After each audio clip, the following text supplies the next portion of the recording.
Hola, muy buenas. Es un placer para mí compartir con ustedes esta charla como parte de las actividades de la Noche Europea de la Ciencia. Este es un evento que se realiza cada año de manera simultánea en más de 300 ciudades europeas a partir de charlas, encuentros, debates y juegos. Yo soy Madeline Gómez León, soy investigadora postdoctoral de la Universitat Oberta de Cataluña. El tema que les traigo hoy para la charla es sobre el rol de los cuidadores en los adultos mayores. Y el objetivo es compartir con ustedes y tratar de generar un poco el debate o la reflexión en cuanto a los estereotipos, visiones positivas y negativas y un poco los retos que enfrentamos cuando hablamos de envejecimiento de la población, de los roles o actividades de los adultos mayores y de, en específico, el cuidado, las ayudas o el trabajo informal que ellos realizan. Para ello, primero quería comentarles un poco acerca de este tema del envejecimiento de la población o esta línea que casi siempre en los debates o en los medios se habla desde el punto de vista negativo, ¿no? Todas las implicaciones negativas que vienen asociadas al envejecimiento. El envejecimiento es un proceso demográfico, ¿vale? Que lo que viene es a describir los cambios que ocurren en una población, los cambios demográficos o de la estructura de edades de esa población. Esto lo puedo ejemplificar muy bien a partir de esta gráfica que les traigo hoy, que representa una pirámide de población. Así se llama esta gráfica para demostrar la estructura de una población. Por ejemplo, aquí les traigo la población española por sexo y edad para el año 1970 y la proyección de 2031. Como podemos ver, en el año 1970 parece o asimila a una pirámide donde la base, aquí abajo, están los jóvenes de 0 a 15 años y en la cúspide de la pirámide, en lo alto de la pirámide, tenemos a la población adulta mayor, los mayores de 65 años. Entonces, el envejecimiento de población en realidad es un proceso de cambio relativo en la estructura por edad de la población, un cambio relativo en el peso de los niños comparado con el peso de los adultos mayores. Por tanto, la proporción de población infantil disminuye al mismo tiempo que aumenta la población mayor. Y esto lo podemos ver muy claramente en la población española y su evolución entre el 1970 y el 2031. En el 1970 teníamos muchos niños y pocos mayores. Había una proporción alta, como podemos ver, la base es muy amplia de la pirámide, tenemos una proporción muy alta de niños comparado con la proporción de adultos mayores, que son las líneas azules, que es muy estrecha comparado con esta de aquí abajo. ¿Qué pasa en la evolución hacia el 2031? Ha ido cambiando esta población. ¿Qué pasa? El 2031, que es la línea roja, hay una proporción baja de niños, ¿vale? Hay pocos niños comparado con la proporción de adultos mayores, que son los mayores de 65, que tenemos esta línea roja, que es bastante más amplia que lo que había antes y comparado con los niños del 2031.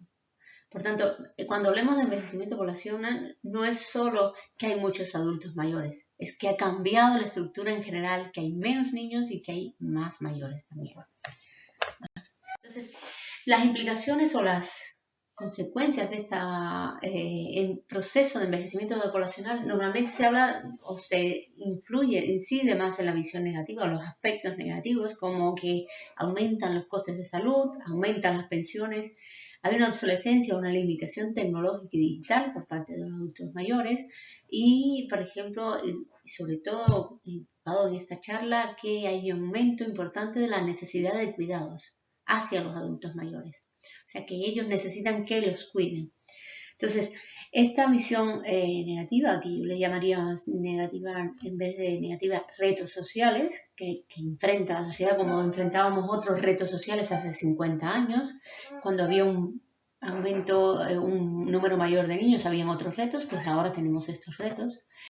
Lo contrastaría con la visión positiva, que muy pocas veces en los medios se trabaja sobre ella o se habla sobre ella, como es el aumento de la supervivencia a nivel universal de la población. O sea, si hace 60 años, 100 años sobrevivían a altas edades poblaciones con un bienestar económico alto o de las altas clases, hoy en día no hay que tener un nivel económico alto o elevado para llegar a edades avanzadas. Entonces, se ha democratizado esta supervivencia o este aumento del nivel de vida y de los años que se logran vivir de toda la población. Y importante recalcar los aportes que realizan los individuos, los adultos mayores, a las familias y a la sociedad en su conjunto, que muchas veces no se tratan puntualmente o se dan por sentado este tipo de actividades o de apoyo que generan. Entre estos roles y actividades de los adultos mayores, solo mencionar algunos, por ejemplo, el rol de la compañía, ¿vale? Que proveen los adultos mayores a ellos mismos, a personas de su misma generación, de su misma edad o a otros, y que es muy importante para el bienestar psicológico y físico, tanto del que lo da como el que lo recibe. Vemos por ahí muchas veces que la compañía de los adultos mayores entre ellos genera todo un debate, toda una red social que los motiva y les genera un bienestar positivo en su nivel de vida.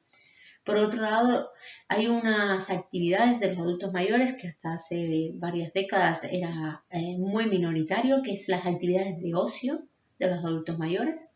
Si hace 60, 50 años había muy pocos adultos mayores y con muy pocos recursos económicos o disponibilidad de tiempo y capacidades físicas para actividades de ocio, como hacemos otros segmentos de la población, cada vez hay más población en edades avanzadas con mayor tiempo para dedicar y con mayores recursos económicos para dedicarse al ocio.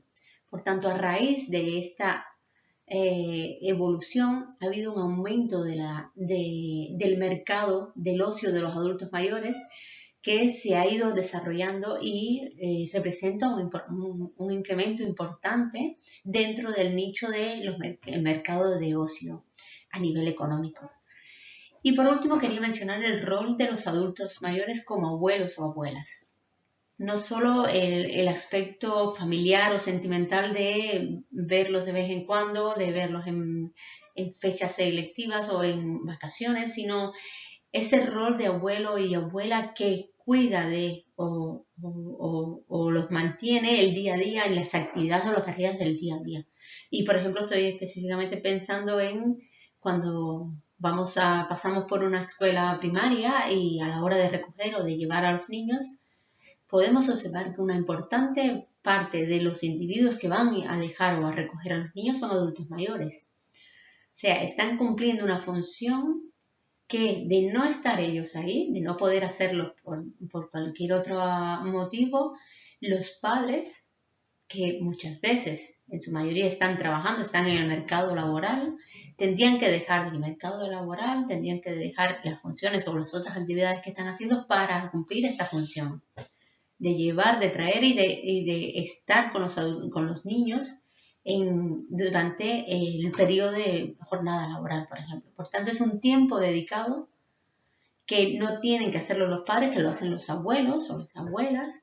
Es un tiempo y además un recurso económico de ahorro para esas familias. Por tanto, el rol de los abuelos y las abuelas como cuidadores en el día a día de los niños es una fuente importante de apoyo para las familias que o no pueden acceder a una guardería para, por ejemplo, los niños de 0 a 3 años o en la educación ya arreglada primaria no pueden llevarlos y traerlos ni estar con ellos en horarios donde están trabajando en un trabajo remunerado. Entonces, en regla general, estos cuidados o estas ayudas, este trabajo informal que que hay necesidad de ellos, ya que hay necesidades específicas para determinados grupos generacionales o en determinados momentos de la vida que necesitan ayudas, hay una disponibilidad para recubrir estas necesidades en función de tiempos, recursos y capacidades que se cubren a partir de un sector formal, profesional o pagado, o un sector informal, que es el no pagado, que es el que se refiere a los cuidados, ayudas o trabajos. Y generalmente esta bidirección entre los adultos mayores que necesitan cuidados pero que también brindan cuidado, podemos ver aquí, esa relación muchas veces es obviada o se da por sentada. Entonces, este es el concepto de cuidado informal que se usa en el diccionario de sociología de la Oxford University Press, pero también hay otros conceptos que se empiezan a usar en otras instituciones que recogen datos sobre este tema, pero siempre hablan de un marco institucional, fuera de un marco institucional o pagado o de carácter no profesional. Entonces, para terminar, solo comentar también un tema muy importante, que este rol de los cuidados o las ayudas informales es un rol mayoritariamente femenino. Recordemos que venimos de una tradición, una sociedad muy tradicional donde el hombre era el que salía a la calle a buscar el sustento económico de la familia y la mujer era la que se quedaba en el hogar, haciendo los quehaceres del hogar, cuidando a la familia, manteniendo el núcleo familiar. Por tanto, los hombres ocupan mucho menor tiempo y disposición para los cuidados o los trabajos informales, aunque ha cambiado a lo largo de los años, ha cambiado esta visión y estos roles en las familias. Y importante también que el tipo y la intensidad de la ayuda pueden influir negativamente en la salud del cuidador, en la salud de los adultos mayores. Por tanto, es un importante tema destacar que cuando solicitamos la ayuda de un adulto mayor, depende de la periodicidad y de la intensidad con que da esa ayuda, podemos estar afectando negativamente su salud y su bienestar en general. Por otro lado, la parte positiva de estos roles o de estas actividades es que proporciona en general una sensación de satisfacción y de ser útil a la sociedad, útil a los amigos, útil a la familia, o sea, una vinculación con la vida activa mucho mayor. Y hemos encontrado en estudios que hemos realizado que se ha vinculado el cuidado a nietos con un mayor bienestar en general y una menor depresión en los que participan en este tipo de actividades. Muchas gracias. Como les decía, lo que quería era un poco de crear un poco de reflexión y poder visualizar y empoderar el papel de los adultos mayores como ciudadanos activos de nuestra sociedad. Muchas gracias por su atención, espero las haya disfrutado y que sigan participando de las actividades de la Noche Europea de la Ciencia a partir de la página web del evento. Muchas gracias por su atención.